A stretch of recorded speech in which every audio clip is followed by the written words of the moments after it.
Welcome to the Bible Lab. Our goal every week is to take our questions about God and about life into the lab of God's truth, giving you tools to use as you study the Word of God for yourself. God's Word tells us the amazing story of a fallen creation, the Savior who redeemed it, and the history of how it all unfolded. Welcome to Season 2 as we journey from cover to cover on the Bible Lab. Thanks for joining us.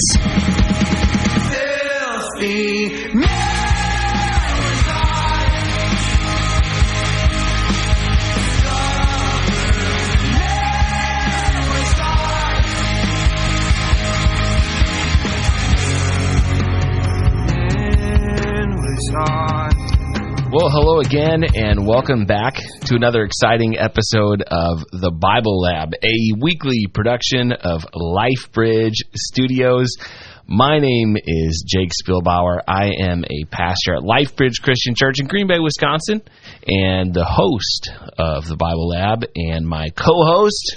Co-hosting is Joel today. Hey, guys. What's going on, my man? Nothing much. I'm in a good mood. It's been a good week. It's a good week. You know why? Why? Because I'm ahead on my Bible reading plan. Hey, there you go. We're in the black. We're in the green. You're in the black sounds like a bad thing. Green is good. We're in the green. There you go. So we're clicking along. I've had a great week of Bible reading. Great. I'm not trying to pat myself on the back, but it just feels good. Job was a good book for us to get a little bit caught up. There was that 6-verse chapter in there. It does help. Yeah, but great content. I love being back in the book of Job. Just a phenomenal place to be. So much richness and such I think an interesting book to examine. There's no shortage of things to talk about. This week we are handling the first half of the book of Job, which covers a lot of the significant exposition and events that set up the drama of Job's story.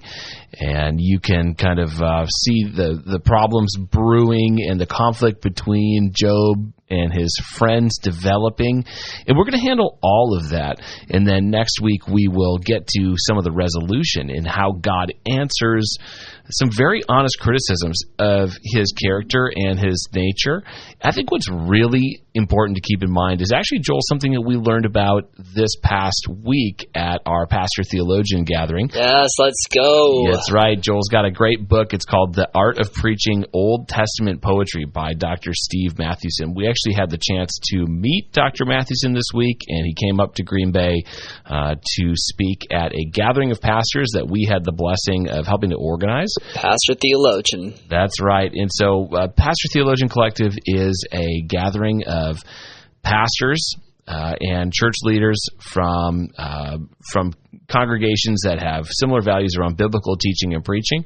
And we gather twice a year here in Green Bay to bring in a speaker just to help bless and train pastors, and we spoil them, give them books and lunch and all kinds of great stuff. So we had our second ever PTC Green Bay event this past week, and Dr. Mathewson came and shared with us some principles about preaching from Old Testament poetry. He focused a lot on the Psalms, but Old Testament poetry is exactly what Job is. That's right. And the book that's one of the best part of those gatherings is the books that come along with it. And The Art of Preaching Old Testament Poetry covers all of the entire poetic canon of the Bible, which that's where we're at in the Bible now, is we've made it out of what we call the historical canon of the Bible, and now we're into poetry for quite a while. For a while. Get used to Old Testament Hebrew poetry, because we'll have at least 6 weeks in the Psalms. So we're going to get a lot of exposure to Old Testament poetry, and we're going to share with you as we do that some principles to keep in mind to help you understand this genre and how Hebrew poetry works, because it doesn't work the same way that our modern Western kind of Anglo style of poetry works here in America, or even in the English tradition in general. And one of the things to keep in mind about poetry that we actually just learned about on Monday was the idea that Oh, shoot, I totally lost my idea, bro. I had it in my head. I think I know where you were going. Where was with I going, that. Joel? Where American poetry relies a lot on rhymes. Yeah. You're not seeing that as much with the Hebrew poetry. And that's not only because it was translated from Hebrew into English, because, of course, if you have an American poem that rhymes and you translate it into Spanish and then into French and then into German, it's probably not going to rhyme anymore. I remember what it was. Yes. Here's what it was. Here's what we should keep in mind. These poetic books of the Bible are God's endorsement of human interpretations of his character and his ways. All right, I went for more of a literary feature. You were going for a you were right. bigger picture idea. Yeah, it was a big point, and we'll talk a lot about that. Something that, man, I don't want to spoil it too much because we're going to have so much time in the Psalms to talk about it. But Hebrew poetry works in terms of couplets. It plays on the relationship between lines, and so you always see ideas repeated or restated twice in different ways throughout Hebrew poetry.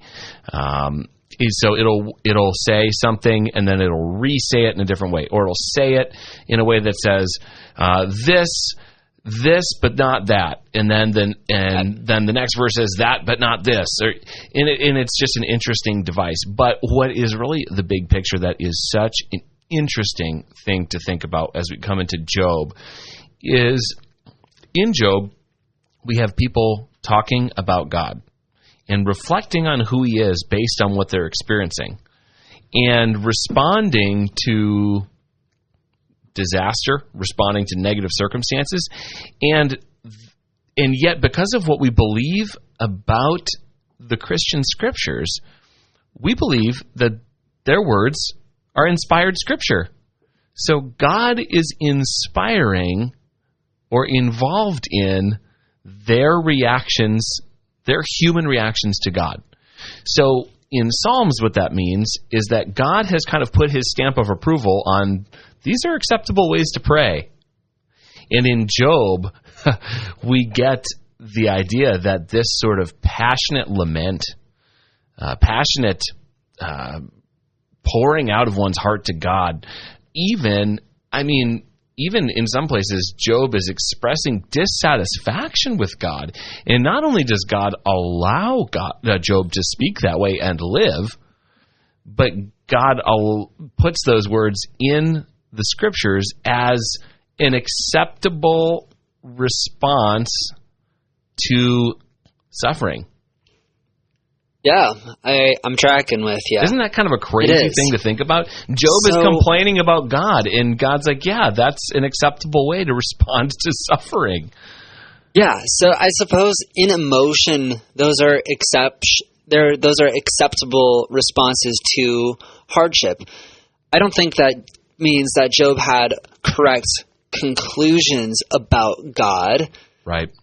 But his emotions, the emotional response, if you take that at face value, it's like, yeah, life is hard. You can express that. Yes. And God is okay and actually encourages you to be honest and raw with your emotions. That's right. And an important word for people to grab onto that's a Bible word as they consider this book of the Bible is lament. And we defined lament on Monday, I believe, in the following way, that lament is the pouring out of one's heart and crying out in one's pain to God. And that is a very normal thing to practice in the Bible. In fact, here's the exact quote. Lament is a gift from God that allows us to express our pain to God in a way that invites us to find our confidence in God. So good. I'll say it again. Lament is a gift from God that allows us to express our pain to God in a way that invites us to find our confidence in God. That actually, in the process of crying out to God in pain, God, this is terrible. Life is awful. that we actually, as we express our pain to God, it invites us to find our confidence in God. Yeah. Wow. Yeah, that's powerful. And the laments of the human heart, I think that that's something that deepens and enriches our relationship with God. It adds another dimension and a dynamic to how we can experience our relationship with God. If everything was always good, how do we know how genuine our relationship is with God? And actually, this is the accusation that's placed against God. Job only worships you because you bless him. If you took away the blessings, he's going to curse you. And to that point, I wonder how deep our relationship with God would be if life was always easy. When would we ever learn to rely on God? That's right. I mean, how would we learn that God is a refuge and a rock if we're never in a storm? Right. It hides attributes of God if we never experience a need for those attributes. What's the quote I'm trying to think of that someone said, "I will kiss the wave that throws me against the rock." Something along those lines. But the idea is that if suffering causes us to grasp more firmly to God, then it's a good thing. Because it causes us to find hope in what's real and lasting and eternal. Yeah, that's right. Yeah, here's a quote that I'm seeing right here. In other words, is there really such thing as a true believer? Aren't all those religious people just in it for the divine blessings? This raises an even more pressing question. Is there really a true God? Is there a true God worthy of our worship if all we experience in life are the blessings? It's a fair question. And that's a quote from... Yeah, that's a quote from The Art of Preaching Old Testament Poetry. Yeah, that's a good one.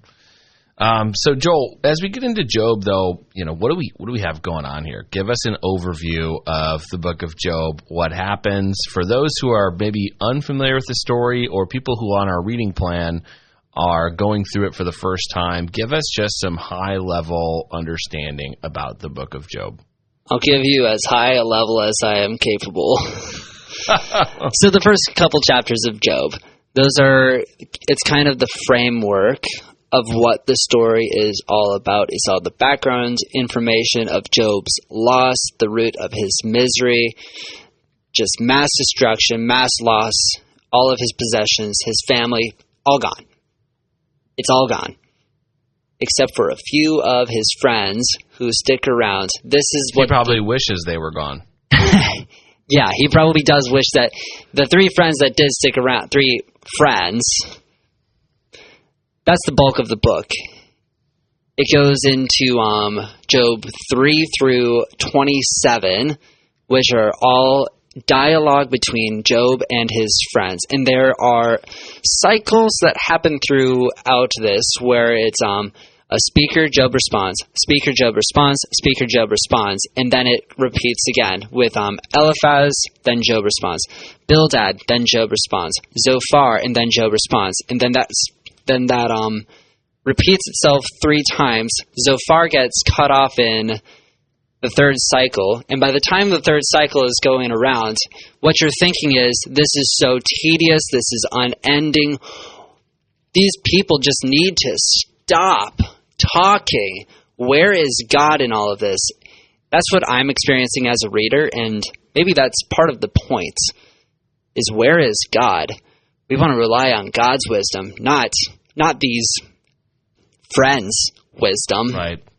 No, you're exactly right. So the actual action of the book happens within the first couple chapters, where there's a scene in heaven where God is approached by Satan. Satan says, Job, yeah, he's a good guy, but if you took everything away, and this is kind of your point, he would curse your name. He wouldn't be faithful to you anymore.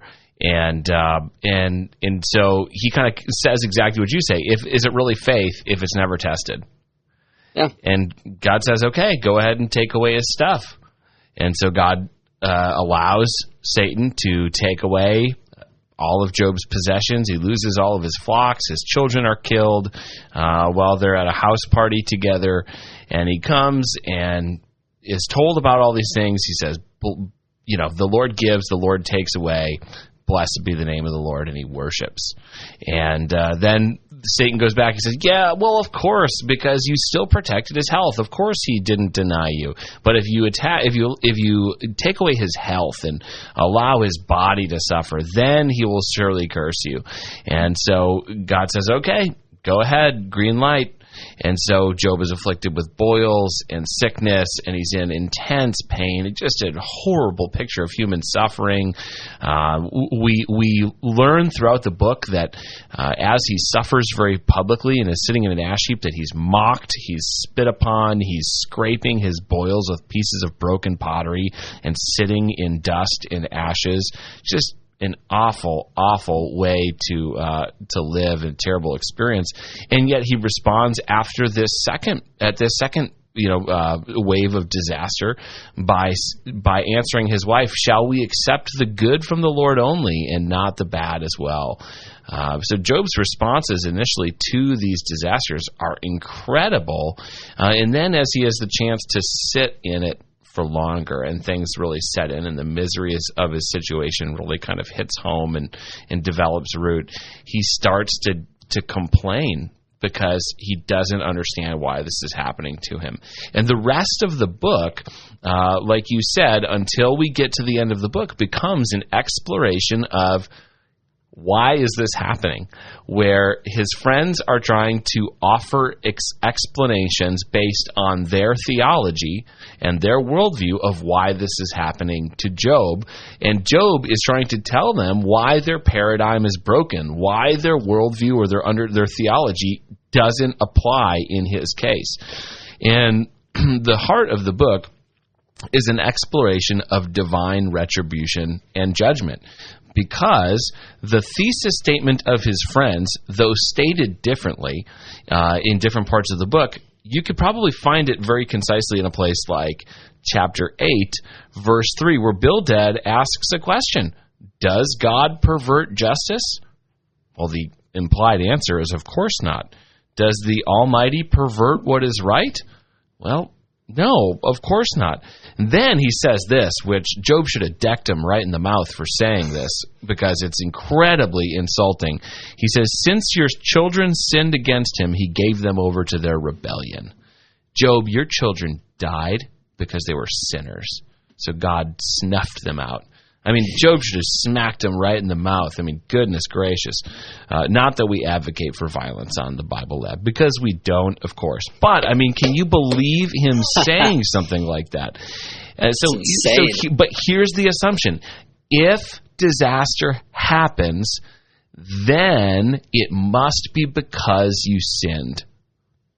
It must be because you sinned or your children sinned. He goes on to say, but if you earnestly seek God and ask the Almighty for mercy, if you're pure and upright, then he will move even now on your behalf. What's the implication? The reason this is happening to you is because you're not pure and upright. In other places, his friends will accuse him, there has to be a hidden sin, and you're just lying. You're not being honest, because God wouldn't do this to you unless there was hidden and secret sin. And this was very consistent with the way that the rest of the pagan world thought about the gods, right? Which was this idea of divine retribution, that if you do the wrong thing, if you offend the gods, they punish you. If you do good, you get their favor, the crops grow, the animals don't die. So that's the worldview that they're espousing. Yep, good karma, bad karma. 100%. So probably the most important way to understand Job, and this is why it's such an important book, is because it's God's refutation of divine retribution theology, which says that the universe works on this principle. You do bad things, you get bad. You do good things, you get good. Now, in principle, there is some truth to that, because we know there are consequences for breaking God's laws, and there are blessings for obeying God's laws. But there is a bigger picture at work in how God works. Yeah, that's right. The Proverbs. That's what that quote reminded me of. Uh-huh. The Proverbs seemingly say, if you do good, you get good. You are going to get good. So, does that mean that the Proverbs are contradictory? I would say no, because the Proverbs aren't a contract between God and man. They are general wisdom sayings that are not always true. Wisdom sayings that are generally true in the normal ordering of God's ideal world. But then you get Ecclesiastes. Proverbs to Ecclesiastes is Job to his friends. The principles don't work. Yeah. Solomon in Ecclesiastes looks back at Proverbs and says, yeah, but it's all meaningless, and it doesn't all work this way because the rich and the poor all die. Everybody dies. So in the end, it's all meaningless, and so there's the principle, which is this is how the world should work in God's design. That's Proverbs. But then there's the dose of reality, which is this is not always how the world works. And so in principle, there's some truth to what Job's friends are saying, which is generally, if you are a righteous person, that you will receive God's blessing, and if you are an unrighteous, wicked person who rebels against God, that you can expect consequences. But it doesn't always work that way. That doesn't explain all that God does. There are other principles and forces at work. That's right. The problem with Job is that they're oversimplifying God's world. Yeah. Because God's world is complicated. Yes, in God's ideal, the Proverbs are going to work to a T. But God's world is not that simple. Yep. There are inconsistencies and complexities everywhere, and maybe that's not a bad thing. And the question that we have to ask then is, Job breaks the paradigm. Job is a righteous man, and bad things happen to him. And so his friends are wrong because he hasn't sinned. He hasn't deserved it.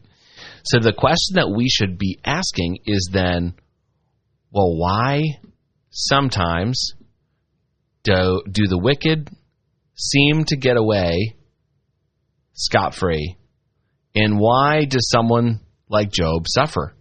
What is God doing, and why does God allow that to happen? Joel, any thoughts on how the book of Job answers that question? Well, here's the ironic part. I don't think that the book of Job ever directly answers that question. I don't think that the book of Job ever answers the question of why do bad things happen to good people. Right. So, that's exactly right. Yeah, it's up for interpretation, but here is something that I do have that's fruitful, is bad things are going to happen to righteous people. That's a fact, that's a truth. What do we do with that? We can turn to God, as Job did. We can follow Maybe Job's we can example. turn to God. It seems to me that was exactly Job's complaint. Where do I go to find God and to bring up my complaint? Right? Yeah. But you're right that the book does not answer that question. It leaves it unresolved. In fact, God answers Job's complaint essentially by saying, I'm God, you're not. The end. Yep. Crazy. You know what we could have done there is we could have said, and if you want to find the answer to why... Tune in next week. Tune in next week. We're such rookies, man. But you know what it makes me think of? Oh, well. Is there is, I think, a passage in the Bible that gives us some guidance to understand the principles of why God does what he does and allows what he allows. And it comes all the way forward to John chapter 9. And there's a story in John chapter 9 about a blind man. And we're told that Jesus' disciples ask Jesus, Rabbi, who sinned, this man or his parents, that he was born blind? They ask him a theological question. What are they assuming? They're assuming the same operative principles as Job's friends. Divine retribution theology. That if this man is blind, it must be because he did something wrong, or his parents did something wrong, or his grandparents did someone did somewhere wrong. We don't know exactly who or when or where, but someone must have done something wrong, and we've got to pin them to the wall to figure this out. And Jesus' response is massively important theologically in understanding the divine will and how God's divine justice works. Neither this man nor his parents sinned, Jesus answered. This came about so that God's works might be displayed in him. We must do the works of him who sent me while it is day. Night is coming when no one can work. Okay, but the key verse being verse 3. This came about so that God's works might be displayed in him. What does that tell us? God does all that he does in his own will, in his own purposes, so that he might display and reveal his nature, his character, and his glory. If we apply that to the book of Job, why did God allow this? So that he could bring about a redemptive ending. So that the works of God might be displayed in him. Right. So God allows, in this story, bad things to happen to a righteous man in order that he can show who he is through how the story plays out. And so as we take a huge step back and look at all of history, sometimes good people get blessing and bad people get consequences. Sometimes the system does not work as it should because of sin, and really because none of us are good. So anytime we get good, bad people are getting good things, right? But why does God allow things to happen in our world? Why does God allow suffering to occur the way that he does? So that ultimately, in the redemption of all things through Jesus Christ, his glory can be shown off and displayed. Yeah. And that answer, so that the works of God might be displayed in him, I would add into that, might be displayed in him and through him for generations of believers. At least when we're talking about Job, because God's glory was displayed for generations of Christians who are able to return to the book of Job, study it for themselves, and see God's glory, especially in the ending redemptive chapters of Job's story. Yes, because, spoiler alert, the ending of Job's story is redemptive. Tune in next week. But where there's power in the story, I think, for us, is really in the wrestling, because the story is full of tension. The tension of the book is complaints against God's divine justice and against his will. How do we handle it when God's will for our lives includes pain and discomfort, and we see the brokenness of things not working the way that they should? And I think the book really gives us a shocking picture, which is that God, in his infinite holiness and righteousness, allows creatures like us to come to him and to complain. Yeah. I love this question from Job in chapter 9, because this is what he's struggling with. If one wanted to take him to court, he could not answer God once in 1,000 times. God is wise and all-powerful. Who has opposed him and come out unharmed? Job wants to take God to court. He wants to offer his complaint, stand in front of God and accuse God that, hey, I've done nothing wrong. And God allows him to come and approach him with his complaint. Now, Job ends up being wrong, okay, because Job, I think, in a lot of ways, ends up revealing that he doesn't think really that differently than his friends, because he's thinking the same thing. God's done something wrong because I don't deserve this. Right. That's what I was going to say that earlier. Break that down for us. Job and his friends all believed in divine retribution. They all believed it. They just had different conclusions on that pre-existing theology. Job's friends, God always rewards the righteous and punishes the wicked. Therefore, Job is wrong. Job said, in my case is an exemption from this. Therefore, God is wrong. The system's not working right now. God is wrong for that. Yeah. And he raises that complaint and concern against God and accuses God quite a few times. Mm-hmm. Isn't it shocking that God allows him to live? It's shocking that God allows him to live, and this also was put in his holy word. Yeah. God doesn't hide this. Yeah. I don't think we need to fear being honest with God. No. Because even when we're honest with God, very few of us are that honest with God. And if God allowed Job to come to him in that way, with that level of honesty, I think we should feel very comfortable. Not being disrespectful. Job was never slanderous, blasphemous, but he did come honestly. He had a limited understanding, and he ended up recognizing that he's ignorant about God's ways and about God's character, and ultimately about, I think this is central to the book, about God's knowledge, that God knows more than he does. And so that Job is not one to criticize God's decision-making, because God sees much more than Job sees. But I do think it's an invitation for us to bring our complaints, our pain, and our cries to God. But also, this is something I don't want to lose. Central to the book that you'll see over and over, this is one of the reasons I really enjoy reading through this book. And I know at times other people have described it as a slog to get through. I don't really feel that way. I like it more every time I read it, because Jesus' fingerprints are all over this book.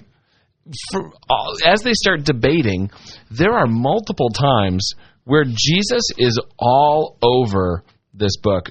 Especially look at chapter 9, verse 32. Tell me if this doesn't just totally point you to Jesus. For God is not a man like me that I can answer him, that we can take each other to court. There's no mediator between us to lay his hand on both of us. Job's like, who is there that can solve the disconnect between God and man? Who is there that can mediate the relationship between God and man?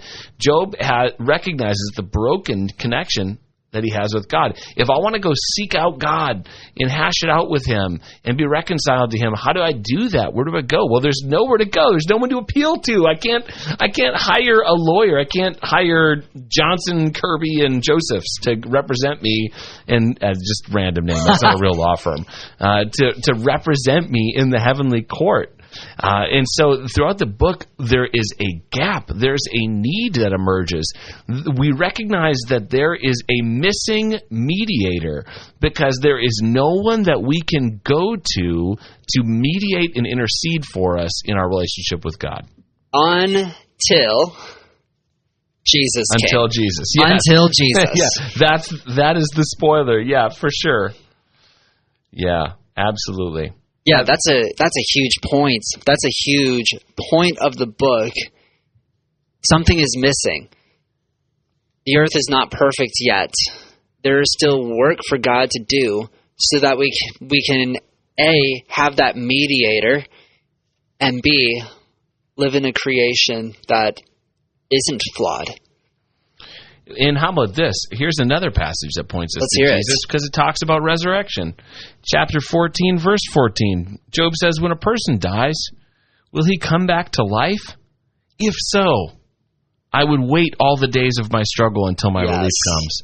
Whoa, hang on a second. Job said, if I knew that I could live again after death, then I could put up with all this. I could put up with the struggle because I know that relief is coming.